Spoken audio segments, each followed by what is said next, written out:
Hello and welcome to Cybersecurity Hot Takes. We are in the office on a beautiful sunny day, not summy because that's not a word. And we have a lot to talk about. So I'm going to introduce myself. I am Reece Guida, your host and also a sales lady. To my left is Nelson. Please tell the people who you are and why you're here. Nelson, I'm the founding engineer. Okay, that was quick. Jasson, what about you? I'm Jasson. I'm the yeah. CTO. That sounds about right. HB, can you confirm or deny that for us, please? I can confirm it, although it's hard with him behind the microphone on his video. But yes, I can confirm it. And I am Husnain Bajwa. Everybody calls me HB, and I do product strategy here. Great. Let's get into the hot take. So here it is. Offensive AI could replace red teams. Now, please note, I'm not talking about offensive like mean or rude. I'm talking about offensive as opposed to defensive. So first of all, what the heck is offensive AI, Nelson? You're the one that wanted to talk about this in the first place. Oh, man. So I don't know much about it, and the team here can help. But what I found was a GitHub compilation of offensive AI resources that kind of breaks it down by AI that can help with voice generation and image generation and text. And I thought it was interesting. I want to know more. So what do you guys know? So wait, before that, what is defensive AI? Because offensive AI kind of implies the existence of another side of the coin. Is it detecting that an offensive AI is trying to offend you? That sounds pretty likely. Okay. Consider me offended.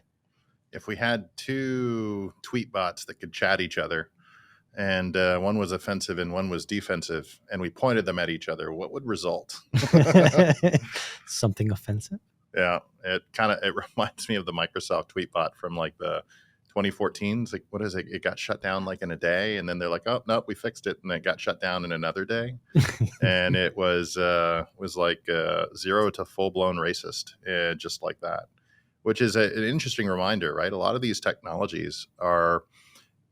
Sometimes it feels weird calling them AI because everyone thinks of AI and thinks of the movies, and it's like, oh, you've got Data from Star Trek, or you've got this little kid from the movie AI. But the reality is, a lot of the techniques that we use for AI right now, they're really kind of slightly more sophisticated versions of drawing a line between a scatter plot. It is the most average version of things we can teach a computer model about ourselves, right? And the chatbot going racist is maybe should be a concerning exercise or concerning reflection. But more importantly, like when we see a lot of these AI techniques, they're really looking at what's come before, right? The data sets that we train it on. And it's literally just saying, right, if we fast forwarded time and we gave it a little bit of a prompt, what would we have produced on our own? So there are some so when you think about it in that way, there are some fundamental limitations. There's some ceilings. It's not going to do something that can't really be constructed out of these statistical models. But again, that's based on technique. That's based on a very specific set of techniques, which for the most part the industry has found useful in augmenting people, right, and helping us focus. We can't focus on the million events we get on our screen, but maybe if you can shine the spotlight on the 1% that is most riskiest or most deserving of attention. So but I do still think offensive AI could actually be a dual replacement, not just for the capability or parts of the capability of a red team, but also maybe for the verbal game of a red team. Did you guys see the tweet from I forgot who it was? Someone who was engaged in red teaming OpenAI. No, I didn't see that. That sounds like a cool tweet. Was it a thread? I think I found it. So Paul Roger said, I was part of OpenAI's red team for GPT-4, testing its ability to generate harmful content. And he has a thread that's kind of cool about how seriously they're taking red teaming OpenAI. Mm-hmm.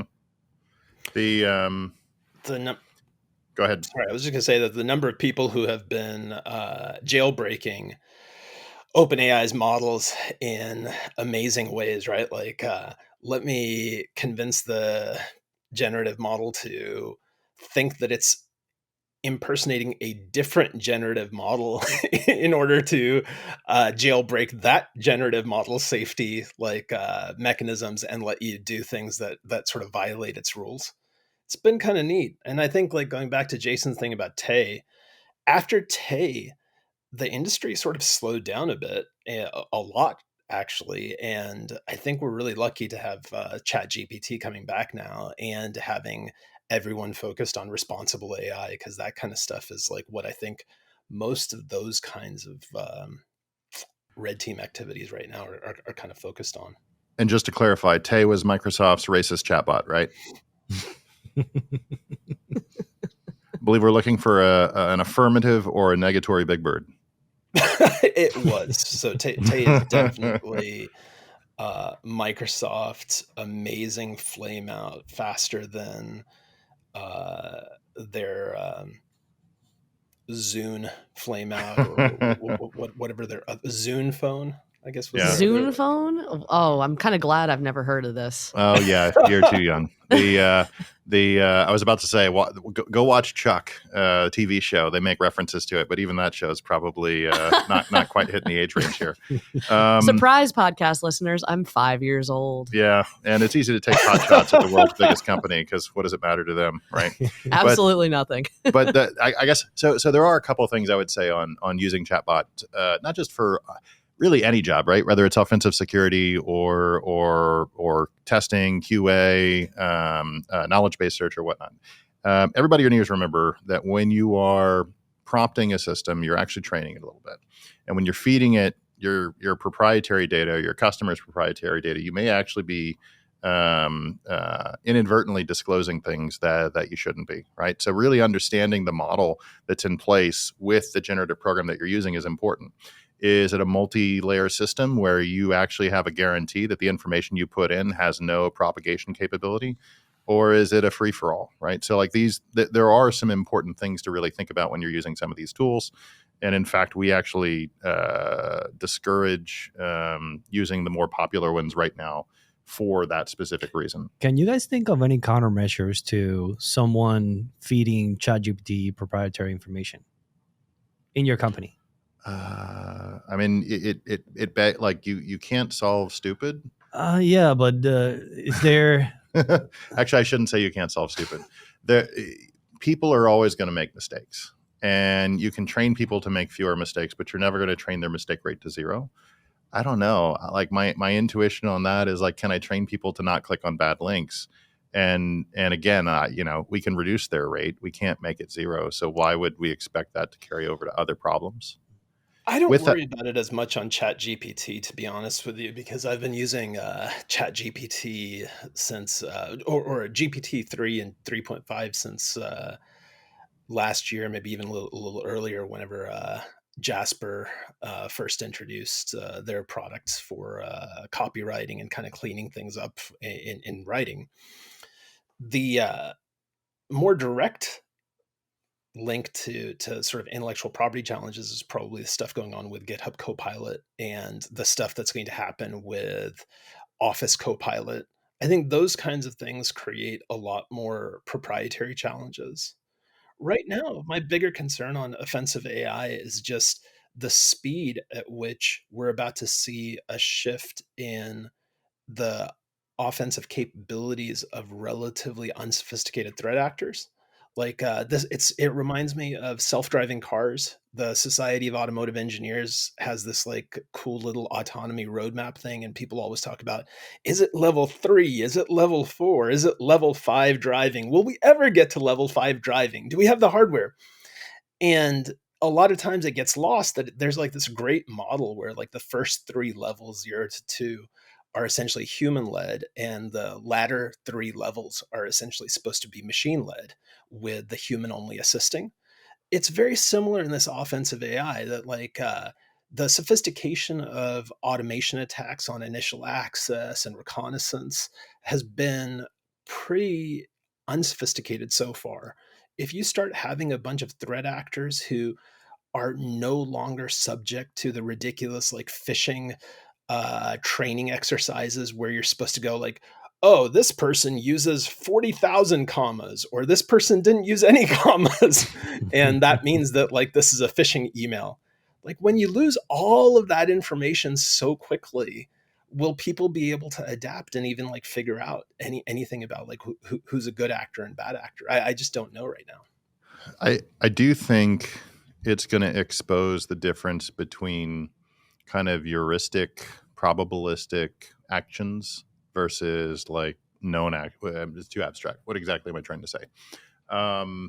So we've talked about trusted computing a lot, right? And the core concept, and just bring up other people up to speed, right? The core concept behind trusted computing is, how do I know a thing is true about a piece of hardware or a piece of software?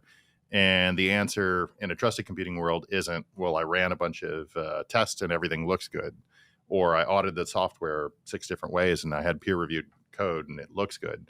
The answer is, I actually ran it through some sort of mechanical proof that's based on principled logic, and the answer proved true, right? And of course, we have practical instances of this and navigation systems for rockets, airplanes, auto landers, all those sorts of things. So like, these are practical things. They're not just in research labs anymore. And when as the barrier keeps getting lower for folks to fuzz, for folks to build out, kind of automate the reconnaissance phase and kind of get a set of payloads and delivery mechanisms kind of queued up quickly without having to do any sort of thought, I think is really just going to expose even wider the fact that a lot of engineers thinking on defense and even writing code, to be honest, is not logically principled. It's more of, is this good enough?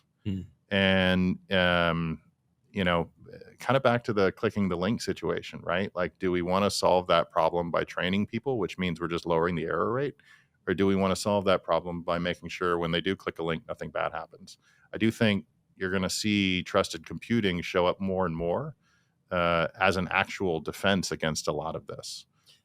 But isn't this the ultimate opposite of trusted computing, where you're going down to the proof? In AI and training models, you're completely probabilistic. Wouldn't you have to try to attack it with probabilistic models as well? No. For the defense side? I mean, you could. The point I'm trying to make is probabilistic defense, in my mind, is going to be incremental defense. Whereas if you can actually carve up the problem, and so not all problems you can carve up this way, right? But if you could carve up the problem to where it could be solvable in a trusted computing way, you'll have a guarantee, right?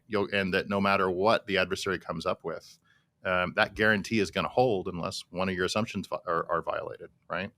And again, right after this topic sort of came up, one of the things that I ended up watching on YouTube sort of accidentally was this guy. Was this YouTube series where an expert explains a topic that's extremely complicated at 5 different levels. It starts with a 5-year-old, and then it goes up, right?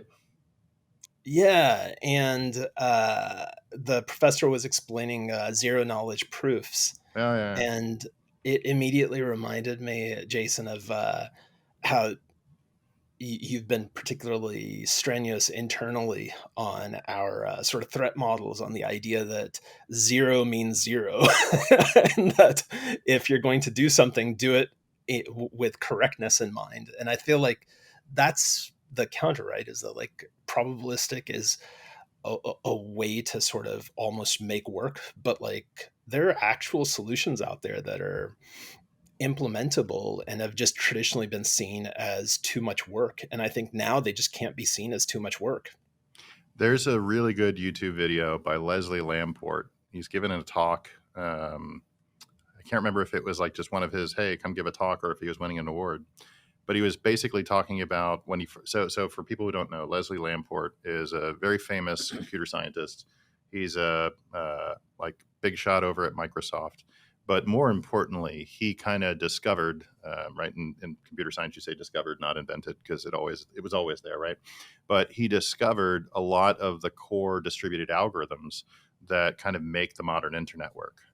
So whenever you're thinking about how to do interprocess communication, whenever you're thinking about, I have multiple threads and I want to make sure that I'm sharing data in a way that's consistent and safe, You're either using something that he designed, or you're using something that relies on something that relies on something that he designed. Anyway, the talk that he gave, I thought was really, really good, because it was a combination of like, here's a practical example of something that was happening with database replication at the time, and I think he was referencing something in the 70s or the 80s, and this person published a paper about how to actually do this correctly. And he's looking at it and he's thinking, this makes no sense. Like, I can come up with these different sequences where your data becomes inconsistent very, very quickly. And one of his first contributions, I'm actually going to forget the name of the paper, was how to actually do a consistent update across two different independent data, or not independent, but two different data sets that were trying to stay in synchronization. And the points that he's trying to stress in his talk is, when you're really focused on solving kind of principled problems, right? Like whether it's scale, whether it's performance or whatnot, there is a math and there is a science that actually can give you absolutes on specific boundary conditions, right? But it can give you absolutes, and you don't have to guess, and you don't have to say, well, we tried hard. You can actually know. And number one, he's built a career on that. But number two, we've kind of built the internet on top of his career of that. And yeah, I think it's just another good, I'll go try and dig up the URL so we can post it later. But it's a really good reminder, I think, to anyone, whether it's a defender, a red team engineer, or even just a general software engineer, to really kind of have that perspective, have that tool in their toolkit, and kind of understand when to work from one to the other. So I'm going to hold your feet over the fire, everybody. And I'm going to ask each of you individually a binary question, yes or no. Do you think offensive AI could replace red teams? Nelson? No. Why is that? I think it become a tool for folks to target whatever they're trying to solve for. It's just like futzing. It's more adds to the arsenal of how you choose to test the system. But you could automate it, of course. There's going to be folks driving that. Jasson, do you think offensive AI could replace red teams? I'm going to give you my answer in a Heisenberg state. That one went over my head, Jasson, but HB loved it. The answer is simultaneously yes and no. God, I love those kind of answers. And until we peek at the cat, we're never going to know. The cat's alive or dead? Schrodinger? Yeah, Schrodinger's cat. I know that one. Okay. So there are scenarios where, sure, it can replace a red team. But in those scenarios, whoever is actually seeking out the work is kind of fooling themselves. Or they don't really need the full. They just need some low level fuzzing. They need some low. They don't really need the value of what a red team brings. In the scenario where it's clearly not replacing a red team is when you really need the value of what a red team brings. What is that value? The brains. The fleshy brains. Yeah, I mean, we're all zombies and they bring us brains. No, like a good red team is not going to show up with a bag of tools and mash a button and go and wait for the clock to ring. They're going to analyze whatever system you're asking them to actually take a look at. They're going to think back to first principles and just understand, all right, like through what is the life cycle of this thing and what are all the possibilities of attack. Then they're going to think through likelihoods, like what's hard to get right. And then they're going to bring tools to bear. Then they're going to bring automation scripts to bear. So like there's a certain level of deep thinking in terms of figuring out approach, setting up an approach, choosing the right tools, choosing the right team, that no, it's not going to get replaced. Maybe with AGI, right? But AGI is kind of like quantum computing, right? Still 10 years out. Got it. So we'll see what the future holds on that one. HB, what about you? Are you going to hit me with a gray area answer? Or are you going to go hard yes or no here? No, I'm going to go with a yes. When I look at the market today, Jasson's point on pen testing being an important brain exercise is a great one. That's kind of theoretical. Like the reality is that you have tons of pen testing as a service products popping up, and they're not that great, but they're what a large portion of the industry keeps adopting, especially as requirements around OWASP and other compliance standards isn't clear. So I think pen testing is largely going to be in the realm of compute platforms and automation and products that can scale smart people's insights to larger audiences, because the adversaries will not be fully offensive AI. I think the adversary is the top 160 adversaries in the world that, like, the likes of CrowdStrike track, or any of the sort of larger cartel type of entities. I think that those guys will keep going. And I think maybe in the global 2000, you might still have like pen testing capabilities, and maybe within security software companies. But there's a real lack already of the people who can be on the opposite side of these adversaries. And I think with offensive AI, it just becomes harder, and we'll need to figure out some way to scale. And I think platforms are the way. Did you just invent the Uber of pen testing? Doesn't that already exist? Isn't it like HackerOne and BugCrowd? There's a bunch of them that are essentially doing like. I mean, I guess one thing I would poke onto that, HV. Will an underwriter actually give you an insurance policy if you don't have a real pen test? But will an underwriter care if the pen test came from a third-rate independent in Idaho? Yeah, fair enough. Sounds like nothing against Idaho. Yeah. Please, Idaho listeners, don't quit on us. We love you. We love your potatoes. I think that's a beautiful note to end it on today. That's all for today. We'll see you in the next episode. Please like and subscribe. Goodbye. Good riddance.